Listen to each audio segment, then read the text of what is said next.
Buenas tardes, buenas noches o buenos días, dependiendo de a qué hora nos esté escuchando. En la tarde de hoy estamos entrevistando a Eleonora Poitevin como parte de las actividades de celebración del Día Internacional de la Niña y la Mujer en Astronomía y en Ciencias.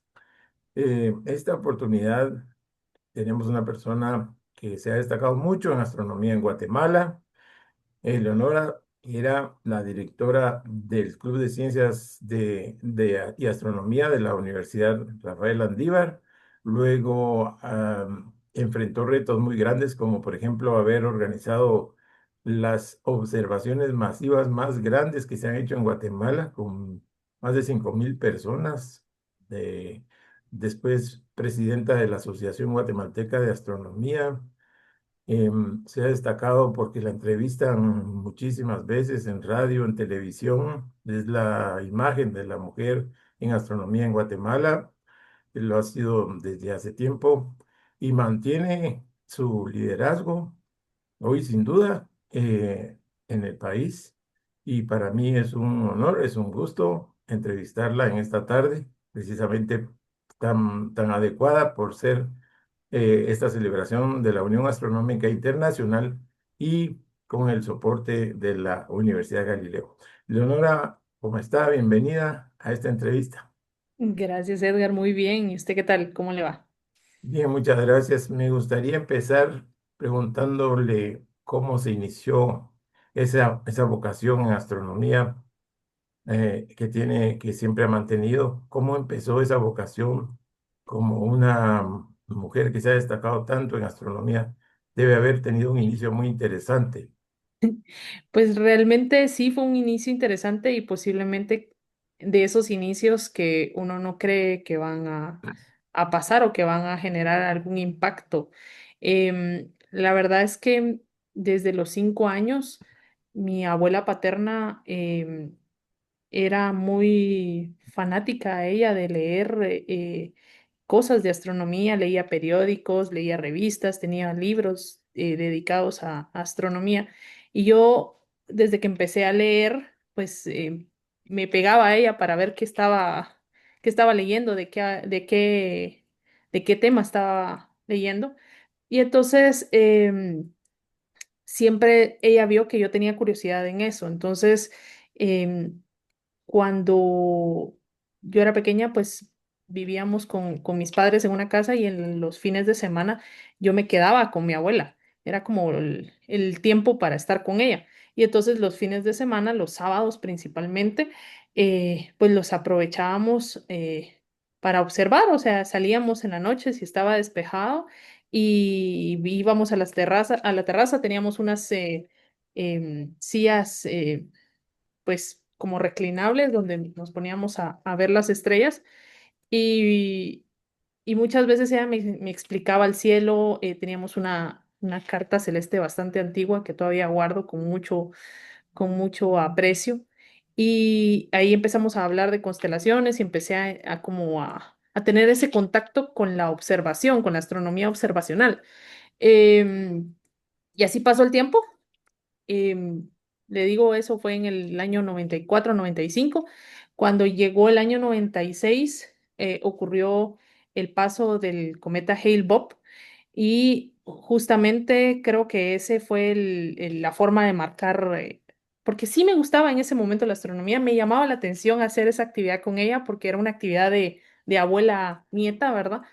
Pero llegó el momento de como encender la llama de la pasión por la astronomía y fue justo en ese momento que intentamos por varias noches continuas intentar ver el cometa y no lo lográbamos ver, pero no lo lográbamos ver porque estaba muy bajo en el horizonte para nuestra terraza y teníamos varios árboles que nos ocultaban la visibilidad. Y entonces una noche ella ya no me despertó porque dijo, pobrecita, la estoy frustrando de tantas veces que la despierto y no mira nada. Y se levantó, fue a ver y cuando vio el cometa bajó corriendo y me despertó. Me cubrió, me puso un poncho encima, salimos a la terraza y cuando lo vi fue impresionante. O sea, ese cometa tiene la característica de que se le ve dos colas, o sea, se veía como que tuvieran dos colas de mariposa, parecían sus alas así. Y eso es una imagen que tengo así grabada y que nunca pude olvidar y creo que no voy a olvidar jamás porque me marcó, o sea, eso marcó un inicio de querer, amar y adorar el cielo.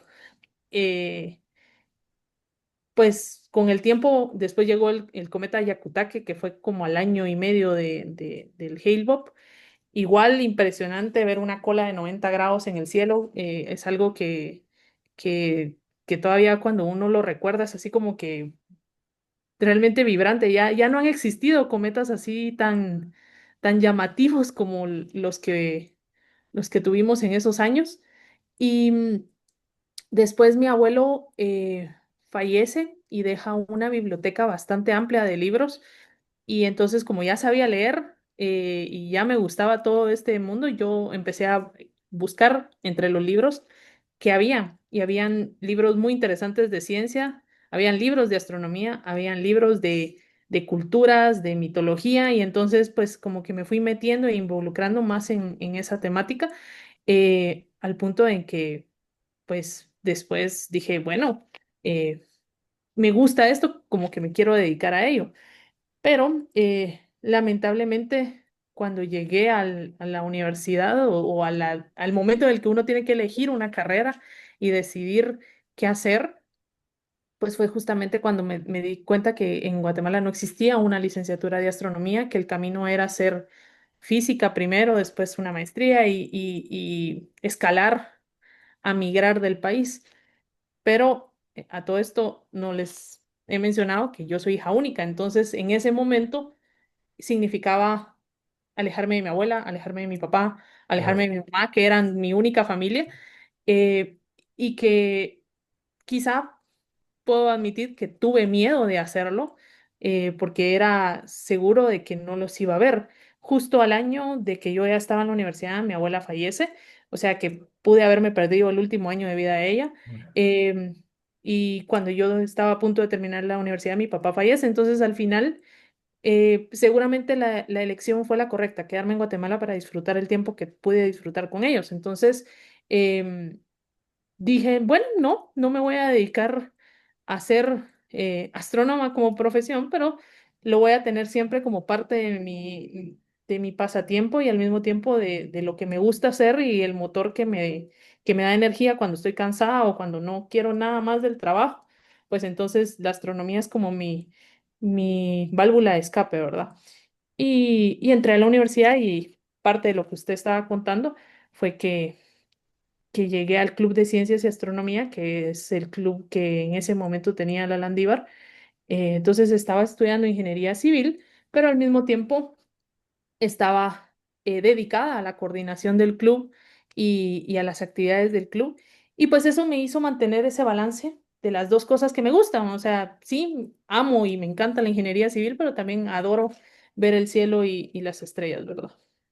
Y claro, ¿y qué edad tendría la niñita Eleonora cuando su abuelita le enseñaba las constelaciones? Lo pregunto porque es importante saber que hay niñas pequeñas que cuando les hablan de astronomía uno a veces cree que no va a entender o no se le va a quedar.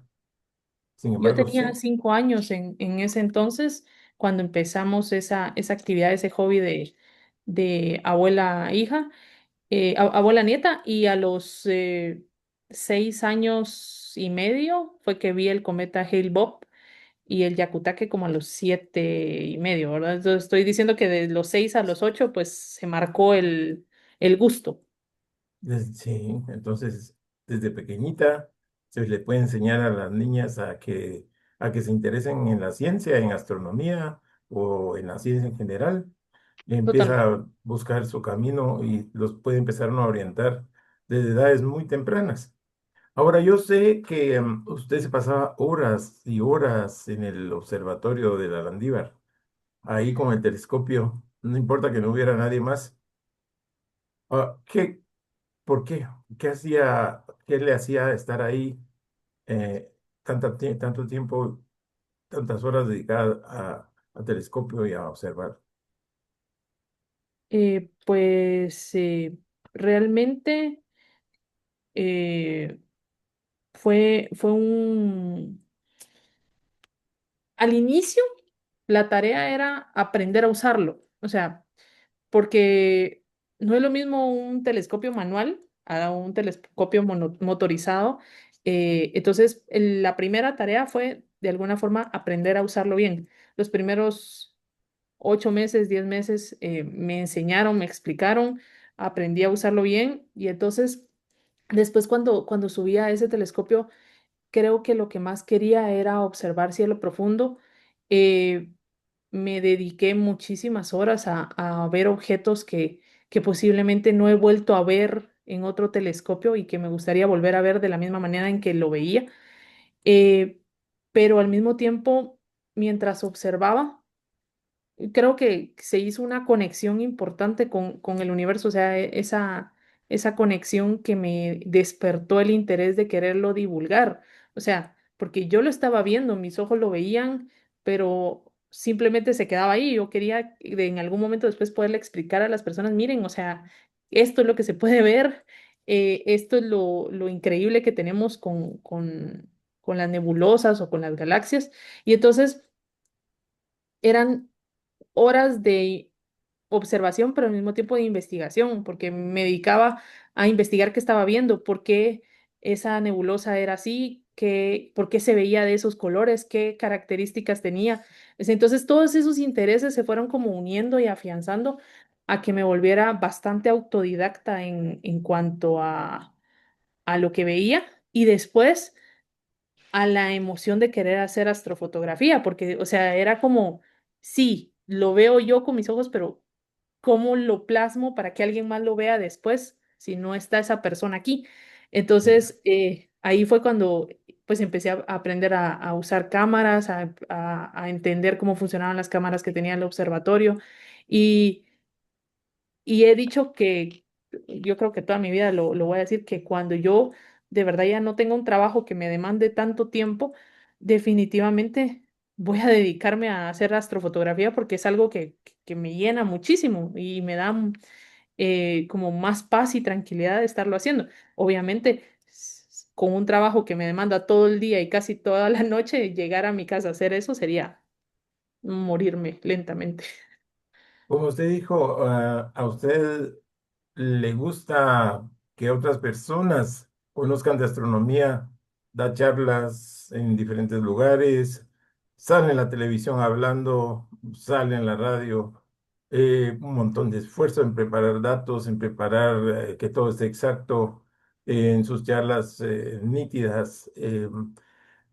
¿Por qué ese deseo de que la gente, por qué ese deseo de que más gente conozca esto? ¿Por qué no quedarse uno solo con todo lo que sabe y feliz de la vida estudiando, así como usted dice, avanzando, avanzando? ¿Por qué esa necesidad de que la gente sepa o conozca lo que usted está viendo? Pues realmente creo que cuando uno divulga, logra automáticamente conectar con las personas. Entre las experiencias que le puedo contar es que cuando yo estaba en ese observatorio, una vez llegó una persona mayor de más de 70 y algo de años y cuando vio por primera vez Saturno en el telescopio, dijo, ¿de verdad tiene anillos? Y esa expresión de, o sea, de alguien ya grande que seguramente lo vio en alguna foto, lo vio en la prensa y de repente poder conectar con la imagen, yo lo vi, sí, sí tiene anillos, es que no lo puedo creer y era una emoción, pero de igual forma me pasó con varios niños o varios jóvenes que lo veían y me decían, es que qué increíble, no puedo creer lo que estoy viendo. Ese lograr conectar con las personas para que se den cuenta de lo que hay ahí. Creo que es por lo cual uno hace divulgación, porque sé que en algún momento estamos sembrando una semilla importante y que esa semilla va a germinar en algún momento. Sea el señor que le llegue a contar a su nieto, mira, fui a Saturno y de verdad tiene anillos, y este niño pues diga, wow, yo quiero verlo, o de alguna forma conectar con eso, o el niño que diga, no, definitivamente yo me quiero dedicar a esto o me gusta la astronomía y quiero hacer astronomía. Entonces, de alguna forma la divulgación es conectar con las personas, darse cuenta de que pueden eh, desarrollar un talento o un gusto por algo que posiblemente no sabían y que dejen de estar pues desperdiciando el tiempo en ver televisión o algo que no les va a llenar y que posiblemente sea un factor importante que sea de crecimiento para las personas, pues. Y dentro de las observaciones que usted ha ido desarrollando durante toda esta trayectoria, ¿cuáles son las más interesantes que ha hecho? Vean, puedo resaltar varias entre las aventuras que a veces uno hace en la vida para seguir observando. Es que sabemos que en Guatemala no existe el mejor, o al menos en la ciudad de Guatemala no existe el mejor cielo para ver. Y aunque la universidad tenía un telescopio dentro de la ciudad de Guatemala, pues no era el mejor cielo. Y aunque ahí vi pues la galaxia Andrómeda o la del Triángulo con un detalle pues bastante bonito, ir a cielos oscuros como en los Cuchumatanes o en el área de Petén y hacer una observación de ese tipo es increíble porque la, la atmósfera y la contaminación lumínica o sea, la atmósfera muy buena y la contaminación lumínica muy baja. Entonces, eh, el detalle con el que se miran en esos lugares es impresionante. Em, Creo que después hubo un momento en el que dije, Me gusta esto de ir a buscar eclipses", porque en Guatemala, pues en el 91 ocurrió uno, yo tenía apenas un año, 8 meses cuando fue el eclipse y entonces sí recuerdo que mi abuela fue a verlo con mi papá y mi mamá a un área cercana a Matitlán y recuerdo una cosa, recuerdo que me dejaron metida dentro del carro y me dijeron no voltees a ver a la ventana. Y a mí me pareció interesante que se había ocultado todo, que se había oscurecido todo, pero yo me puse a llorar porque obviamente estaba asustada, se oscureció. Eh, pero nunca lo vi. O sea, que yo pueda decir yo lo vi en ese momento, no lo vi. Claro. Entonces, después me di cuenta que cuando empecé a investigar esto, que nunca lo iba a ver aquí en Guatemala, sí tenía que esperar otro para que ocurriera acá. Entonces, me lancé a eso de cazar eclipses y ir a buscar eclipses. En el 2017 fui a buscar el eclipse total de sol que hubo en Illinois. Después en el 2020, ¿qué sería? 24, el anular y el año pasado el eclipse total de Estados Unidos también. Y entonces, de alguna forma, eso me conectó muchísimo porque no lo pude en su momento ver cuando fue, pero ahora sé que puedo irlos a buscar a donde es la franja de la totalidad.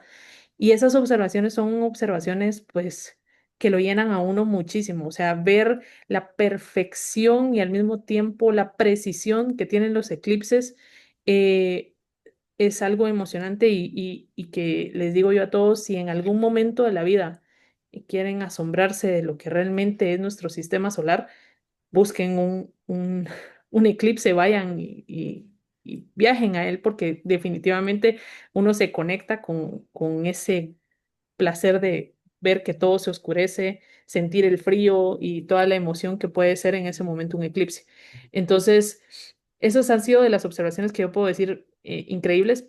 También el tránsito de Venus fue algo maravilloso en el año 2012, que creo que lo marca uno, y en el año 2015 creo que fue el tránsito de Mercurio.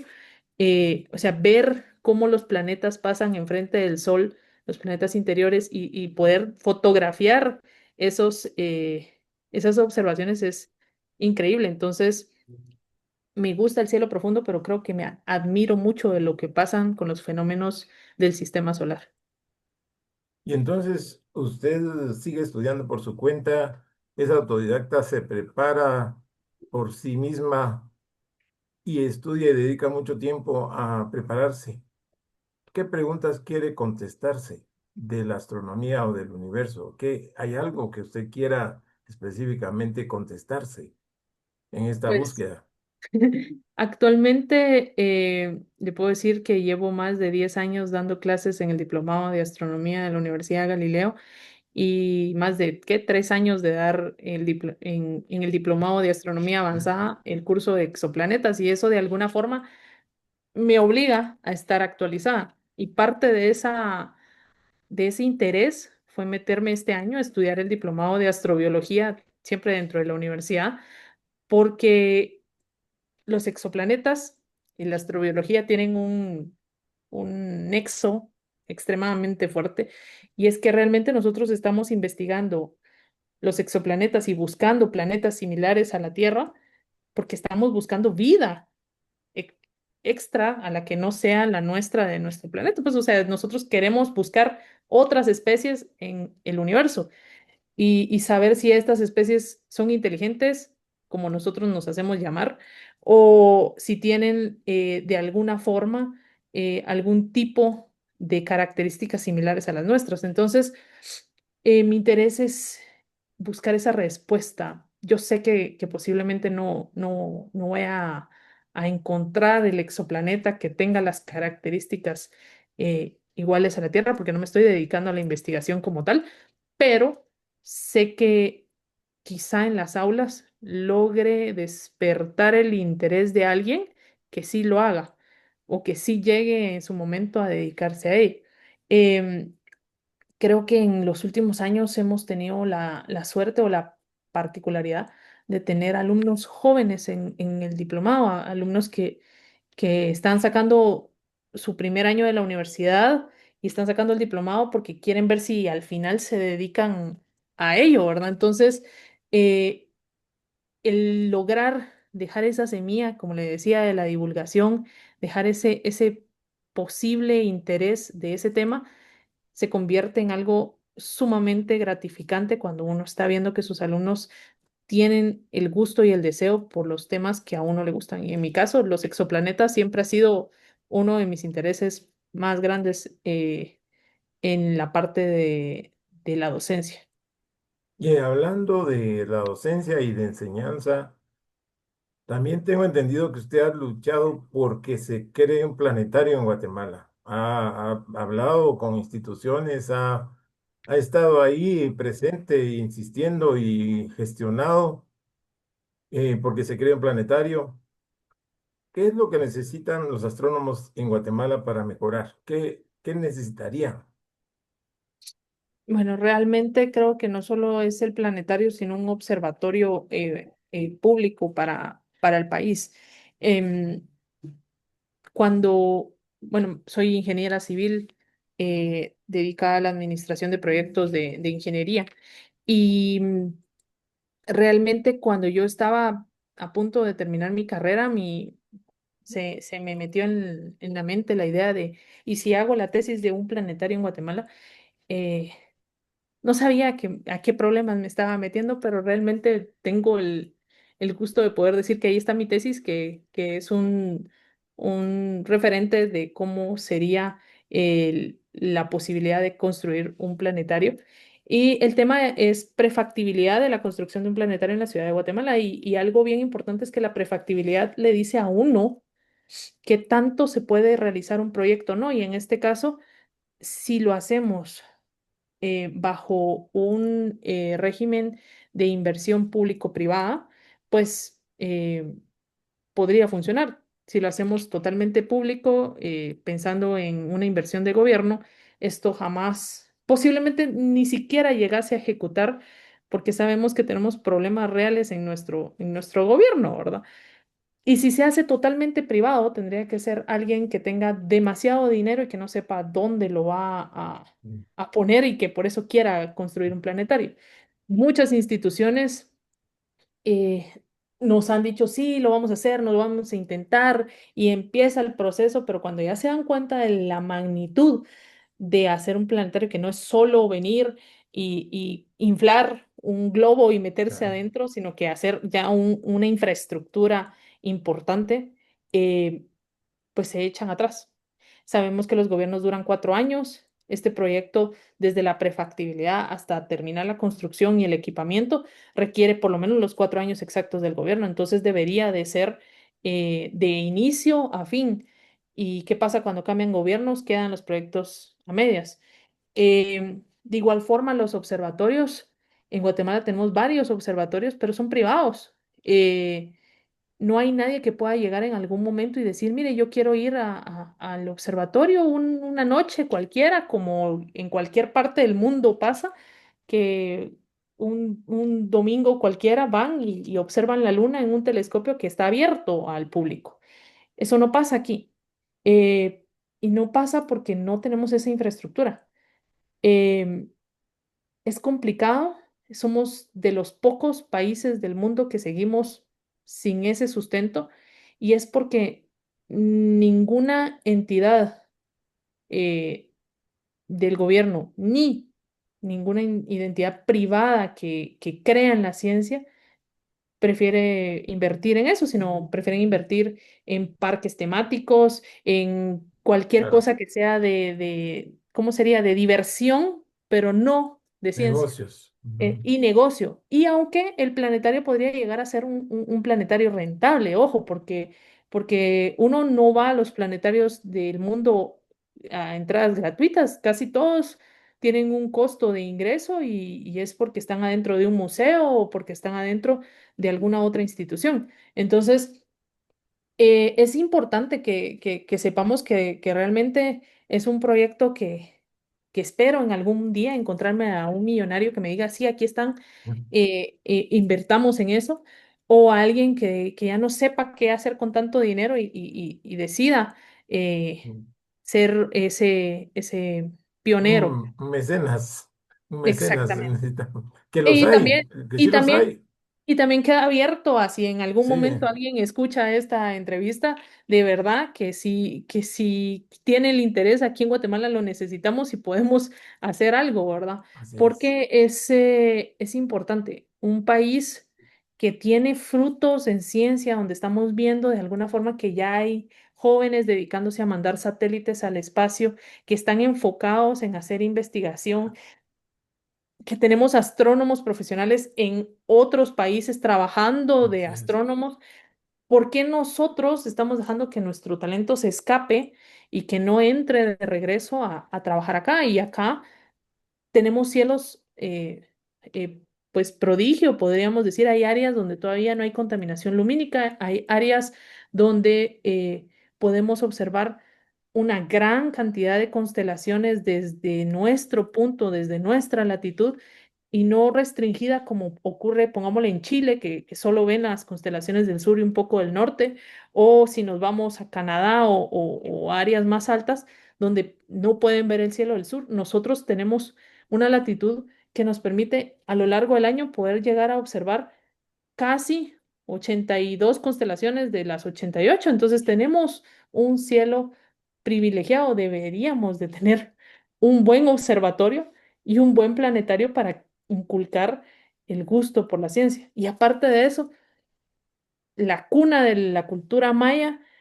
de los astrónomos más grandes como cultura y que no tenemos cómo dedicarles un espacio a su legado como astrónomos mayas. Una gran ironía, ¿verdad? Que te vivimos actualmente. Los registros que usted va dejando en su trayectoria también nos indican que ha luchado por los cielos oscuros. ¿Cómo ve usted este tema de los cielos oscuros? ¿Cómo lo ves? ¿Se tiene que enfocar en Guatemala? ¿Qué hace falta para que se protejan los cielos? Hace falta un gobierno con la suficiente capacidad de lograr que la seguridad en el país sea algo real y no eh, un sueño así que a veces creemos que estamos en un país seguro. No, o sea, ¿por qué la gente tiene miedo y ilumina? Porque pueden ser víctimas de un robo, pueden ser víctimas de un asalto, pueden ser víctimas de cualquier tipo de problemas que se les metan a su casa. Entonces, ¿qué hacen? Iluminan. Entonces ahí empezamos a perder el cielo porque estamos iluminando áreas que no deberían de estar iluminadas. Luego, a nivel nacional, el alumbrado público tuvo una tendencia de cambio de las lámparas de sodio a las lámparas LED y sabemos que las lámparas LED tienen mayor cantidad de lúmenes y esto afecta muchísimo porque genera una gran burbuja de luz. Entonces, esto es el primer punto. O sea, si nos sentimos como ciudadanos inseguros, vamos a buscar iluminar. Eh, s- He logrado hablar varias veces con personas de las municipalidades, buscar proyectos, hemos buscado de alguna forma en algunos condominios que mejoren su iluminación porque son áreas pues en Carretera El Salvador donde tienen un cielo que todavía está bastante libre de contaminación y entonces mejorando su iluminación o los horarios de iluminación, pues mejoran ellos su calidad del cielo, pero a nivel municipal es muy complicado llegar, impactar, porque ellos controlan la seguridad de su población iluminando. Y hay proyectos o hay instituciones que creen que iluminando la fachada de su edificio, colocando pantallas LED extremadamente brillantes en avenidas o calles principales, están generando publicidad o marketing, pero no se están dando cuenta que gracias a esa contaminación nosotros ya no podemos ver el cielo. Em, entonces, ha impactado a comunidades. Hay comunidades incluso en las cuales hemos ido a hacer observaciones que están en departamentos que cuando se dan cuenta de que ellos mismos se están contaminando con sus focos y ya deciden hacer un programa de vamos a estar solo hasta las 7 8 de la noche con estos focos encendidos y después lo vamos a apagar, porque de esta forma ellos tienen un control de su cielo. Y es es una lucha constante y va a ser muy difícil realizarla y sé que he dejado sembrado también la semilla de de esa necesidad en muchos lugares y con muchas personas que han hecho un cambio, pero no va a existir un cambio hasta que realmente no exista una regularización y una normativa la, de la iluminación pública, porque pues está afectando a a la comunidad. Y lamentablemente hay personas que ya están teniendo problemas de salud gracias a la cantidad de luz que ingresa a sus casas, porque no duermen correctamente, porque no entran al ciclo circadiano, no generan melatonina y producen células cancerígenas que después están afectándolos. Y todo era porque siempre tuvieron un poste a la par con luz que les ingresó por la ventana durante saber qué cantidad de años. Entonces, Muy bien. cuesta, cuesta. Bueno, les recuerdo a todos que estamos hablando con Eleonora Poiteván. Ella es la presidenta de la Asociación Guatemalteca de Astronomía, la asociación más grande de astrónomos aficionados de Centroamérica. También es catedrática de astronomía básica y astrofísica básica, también de astronomía avanzada y de exoplanetas en la Universidad Galileo. Y mi siguiente pregunta es sobre su profesión. Usted es ingeniera civil y además se ha dedicado a la astronomía. ¿Qué piensa ahora que van a lanzar la misión Artemis, Artemis 2? Yo ¿Va a creo ser que... posible? Dele, dele, Mi dele, dele. pregunta es sobre la construcción. ¿Es posible construir en la Luna? Es cierto que se va a poder construir una estación permanente donde la gente va a ir y va a quedarse ahí? ¿Es posible eso? Bueno, ¿cómo sería? Con la maquinaria y la mano de obra que normalmente lo hacemos en la Tierra, no, pero si nos adaptamos a ellos, sí es posible. O sea, es posible, pero no sencillo sería la respuesta correcta. Em, Hoy la ciencia, la ingeniería, pues ya considera de alguna forma viable construir en la Luna porque de alguna forma ya tenemos características interesantes. Podemos hacer hábitats presurizados, eso ya es una tecnología disponible, o sea, ya existen robots autónomos y impresión 3D que de alguna forma podría hacer que manejemos materiales de la luna, ¿sí? O sea, podemos ya hacer algo con lo que tenemos allá. La luna tiene regolito, ese es su material principal. Y realmente el regolito, que es el polvo de las rocas de la luna, se pueden transformar en ladrillos. O sea, sí hay un método constructivo, así como nosotros utilizamos arcilla o cemento para hacer blocks o algún tipo de ladrillo, pues con el regolito podríamos hacer ladrillos sintetizados o también se podrían hacer impresiones 3D para poder construir. Entonces, hay un método constructivo funcional para trabajar en la Luna. Ahora, ¿cómo enviar una maquinaria? Pongámosle, ¿cómo me llevo una retroexcavadora allá? Eso sería la parte complicada porque no lo puedo hacer de mandarla ya armada. Hay que mandarla para que alguien la ensamble allá. Y entonces eso ya se convierte en un pequeño tiempo extra de trabajo, ¿verdad? Em, las agencias espaciales y esto de Artemis está de alguna forma desarrollando un proceso primero para mejorar los aspectos de gravedad, o sea, recordemos que ahí tenemos menor gravedad, o sea, un sexto de la gravedad de la Tierra y eso implicaría que para un albañil, si queremos ver, o a un encargado de la construcción ahí, pues la gravedad le va a afectar. Su cuerpo no va a poder controlarse de la forma en la que se controla aquí cargando un saco de cemento, pongámosle. O la forma de construir tiene que variar. Eh, la luna está impactada o bombardeada constantemente con radiación y entonces no puede estar desprotegido, tiene que tener un traje especial todo el tiempo y ese traje especial, pues cuando fueron las misiones Apolo era gigantesco, pues así, hasta incómodo para trabajar. Entonces imagínense, hay que buscar la tecnología correcta. Y las temperaturas a las que se maneja la luna, que van desde los 120 grados centígrados en pleno día hasta menos 170 grados centígrados en la noche, pues repercute en esa cantidad de tiempo que puedan trabajar. Em, yo creo que sí es posible, que se necesita una logística muy importante para poder llevar esto. Va a ser muy caro, definitivamente, em, y debería de ir primero robots antes que humanos para preparar el terreno, para construir las estructuras y para empezar a hacer módulos inflables. Y ya después empezar a pensar en enviar a los humanos a trabajar. Mucha gente piensa que cuando hablamos de estas cosas estamos hablando de ciencia ficción, Seguro.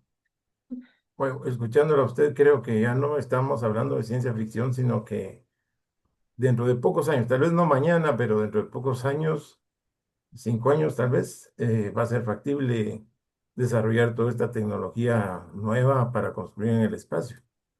Antes Y incluso creíamos que no podíamos construir en zonas cercanas a los ríos o a los lagos por la humedad, pero hay ciudades que están flotando, hay áreas donde uno no consideraría que podría haber un edificio tan grande como el Burj Khalifa en Emiratos Árabes, pero existen y si lo hemos logrado aquí en la Tierra, ¿por qué no en la Luna? Si es solo es un cambio de gravedad y distancia, pero de lo contrario es es un, un ambiente donde poder desarrollar nueva tecnología. No lo considero complicado. A mí que me nombren ingeniera de proyectos para allá y me voy. para el espacio, para la luna. Muy bien, qué interesante, qué agradable esta plática que estamos teniendo. Y yo le quiero hacer una pregunta bastante personal. ¿A usted la han llamado de otros países para dar charlas? Le consultan muchas cosas, salen entrevistas, es un ícono de la astronomía en Guatemala. ¿Cómo se siente usted de ser una persona ya que ha llegado a esta altura en nuestro país? ¿Cómo se siente eso? Para que lo Pues aprendan muchas personas que nos van a escuchar y que nos van a oír. ¿Cómo se siente llegar ahí?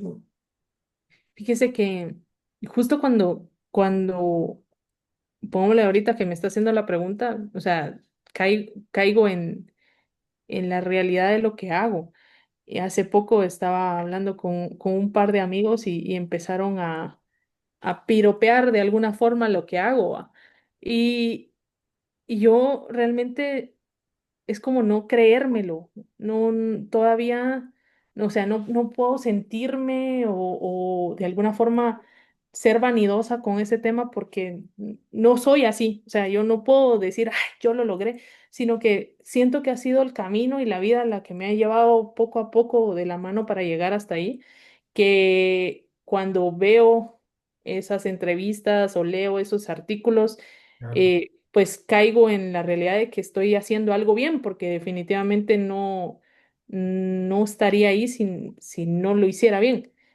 Pero lo más importante, y creo que lo más, eh, lo que creo que el mensaje que debería de darles a todos es, eh, hay que ser humildes todo el tiempo, o sea, por más que uno logre hacer las cosas, si uno no pierde su esencia, puede seguir haciendo más cosas. El problema es cuando a alguien se le sube la fama a la cabeza y deja de ser lo que era cuando logró alcanzar la fama. Se pierde. Entonces, Mm. sé que me falta muchísimo para llegar a donde en algún momento quisiera estar. Sé que es un camino que posiblemente me faltan otros 30 años más de trayectoria para poder llegar a ser tan consultada como usted, pongamos, pero creo que voy en ese camino.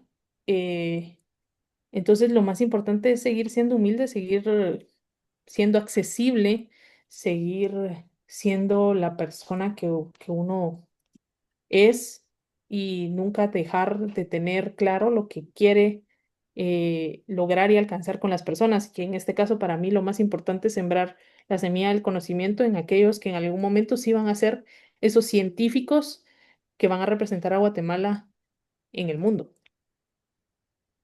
Algunas niñas y niños que están aquí en este país y otros que están fuera, como en España o en Perú, lograrán ver este video. ¿Qué podríamos, o sea, hablando de mensajes, qué podríamos decirles? ¿Qué les diría usted que está en esa posición? ¿Qué le podría decir a estas niñas que están pensando si se tiran o no a la astronomía o a la ciencia o a la química o a la física? ¿Qué les diría usted en este Día de la Ciencia? El cielo no tiene fronteras y sus sueños tampoco. La ciencia, la astronomía, la ciencia que se dediquen a la química, a la matemática, no son solo para genios lejanos o de países lejanos, como en algún momento vimos eh, en algún reportaje y dijimos, wow, qué admirable lo que hizo. Son para ustedes, niños, jóvenes de cualquier país, el aquí y el ahora es el momento.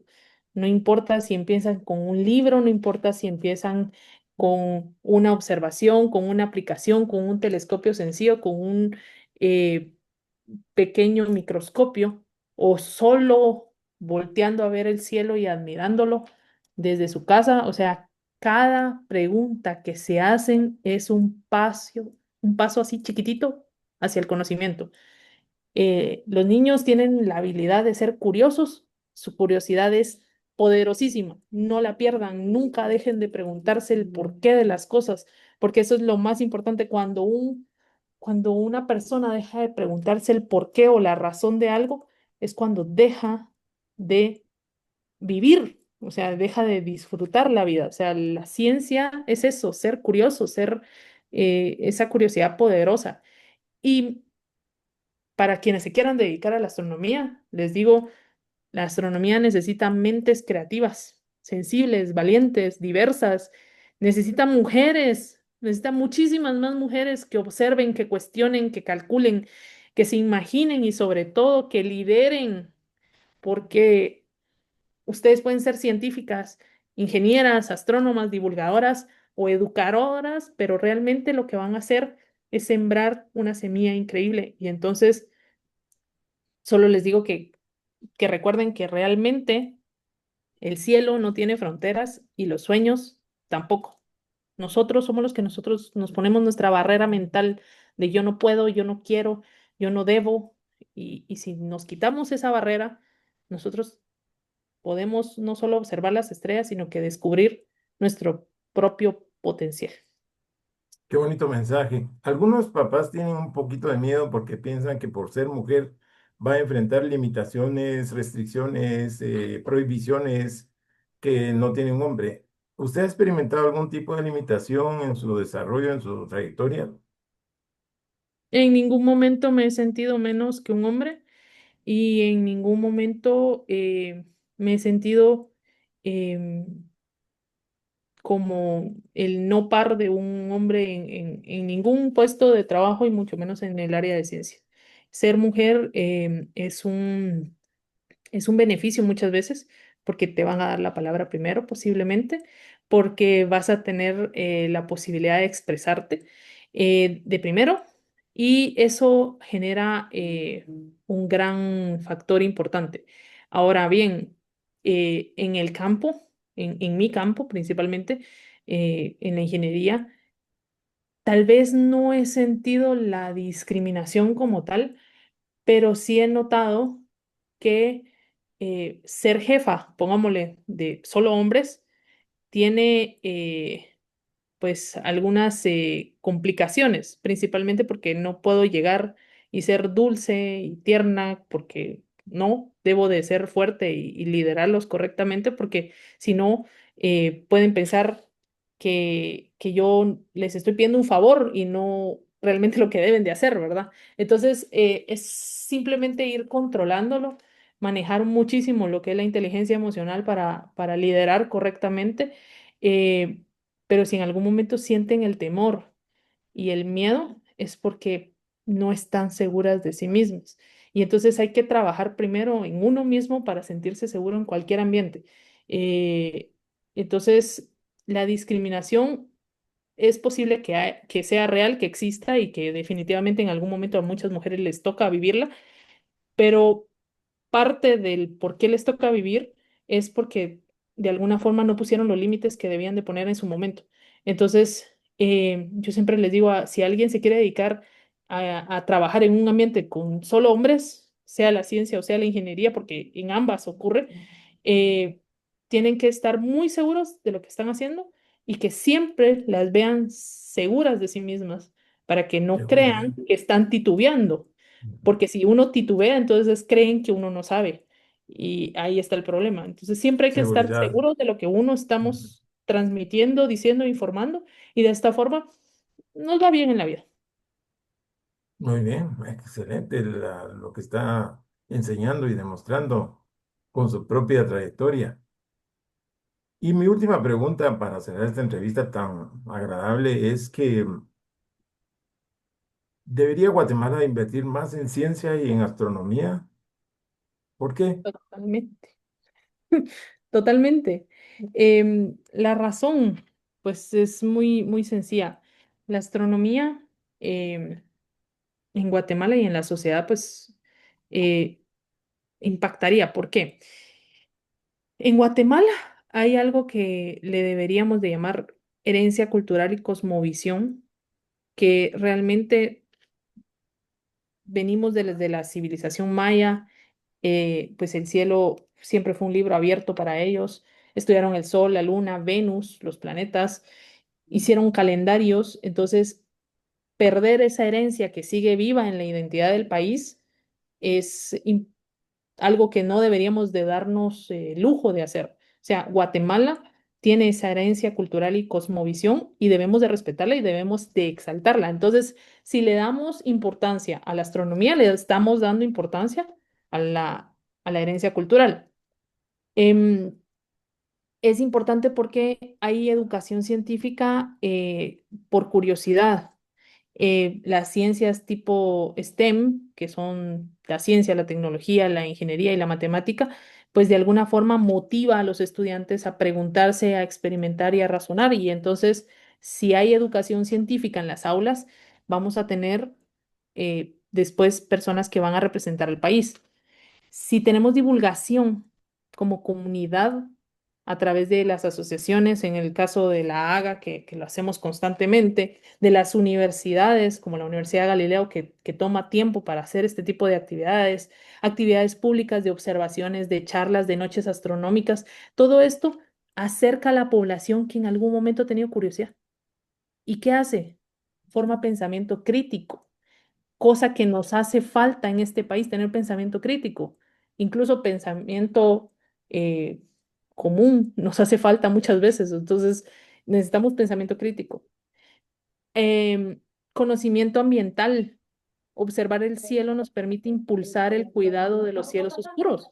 Usted mismo me mencionó y que definitivamente si no tenemos conciencia ambiental, seguimos permitiendo que haya contaminación lumínica, seguimos talando árboles, seguimos perdiendo el respeto a la naturaleza. Y bien importante, los exoplanetas nos hacen darnos cuenta que no tenemos otro planeta para dónde irnos. No existe uno remotamente posible como para que los seres humanos se vayan para allá. Si destruimos este planeta, nos destruimos a nosotros.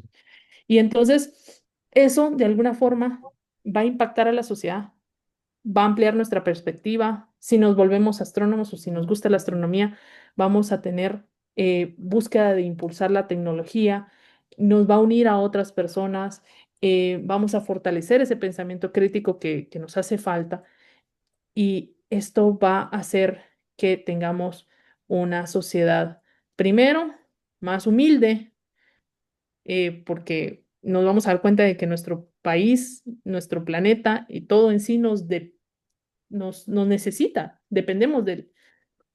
Y el universo siempre nos hace recordar en dónde estamos, en qué planetita estamos, y esto nos ayuda a darnos cuenta que por más grande que pueda ser el problema que estemos pasando en nuestra vida, no es tan grande como el universo. Entonces, eh, de verdad, la astronomía hace que las personas sean personas más conscientes de la realidad, más auténticas y sobre todo más alejada de los problemas banales de la vida y enfocada en las realidades.